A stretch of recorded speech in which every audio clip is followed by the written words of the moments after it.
واللہ ما طلعت شمس ولا غربت. نبی علیہ السلام تشریف لائے اور اس نور نے پوری مخلوق کو بتایا کہ اللہ کون ہے. اب ذہن میں ایک سوال پیدا ہوتا ہے کہ اگر اللہ تعالیٰ اتنے بڑے ہیں، عظیم ہیں، تو اللہ کی محبت کیسے حاصل ہو جاتی ہے؟ مشائخ نے اس کا بہت مختصر جواب دیا ہے. وہ فرماتے ہیں اس کے لیے 3 کام کرنے پڑتے ہیں. پہلا کام ذکر کی کثرت کرنی پڑتی ہے. اللہ نے قرآن مجید میں حکم فرمایا یا ایھا الذین آمنوا اذکروا اللہ ذکرا کثیرا وسبحوہ بکرۃ واصیلا. دوسری جگہ فرمایا والذاکرین اللہ کثیرا والذاکرات اعد اللہ لہم مغفرۃ واجرا عظیما. تو کثرت ذکر کا حکم ہے اور کثرت ذکر سے اللہ کی محبت بڑھتی ہے. یہ دستور کی بات ہے کہ ذکر سے ذات کی محبت بڑھتی ہے. ابھی میں آپ حضرات کے سامنے آئس کریم کا تذکرہ شروع کر دوں تو ہر بندے کے دل میں یہ خواہش پیدا ہوگی کہ آئس کریم اگر کھانے کو مل جاتی تو کتنا اچھا ہوتا.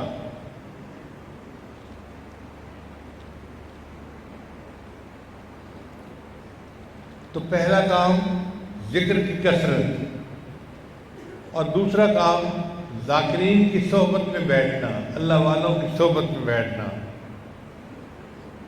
الصحبت مؤثرۃ، صحبت کی تاثیر ہوتی ہے. ہم نے دنیا میں دیکھا ہے کپڑا ملتا ہے کپڑے والوں سے، سبزی ملتی ہے سبزی والوں سے، لوہا ملتا ہے لوہے والوں سے، اور اللہ ملتا ہے اللہ والوں سے. ان سے ملنے کی ہے یہی اقرا، ملنے والوں سے راہ پیدا کر. اس لیے مولانا روم رحمۃ اللہ نے فرمایا یک زمانہ صحبت با اولیاء بہتر از 100 سالہ طاعت بے ریا.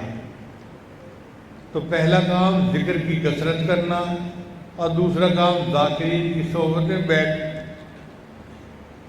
اور تیسرا کام اس کے لیے اللہ سے دعائیں بھی کرنا. دعائے نیند شبی اس کے لیے بہت ضروری ہے. نبی علیہ السلام نے دعا سکھائی اللہم انی اسألک حبک، اے اللہ میں آپ سے آپ کی محبت مانگتا ہوں، وحب من یحبک، اور اے اللہ جو آپ سے محبت کرنے والے ہیں میں ان کی بھی محبت مانگتا ہوں.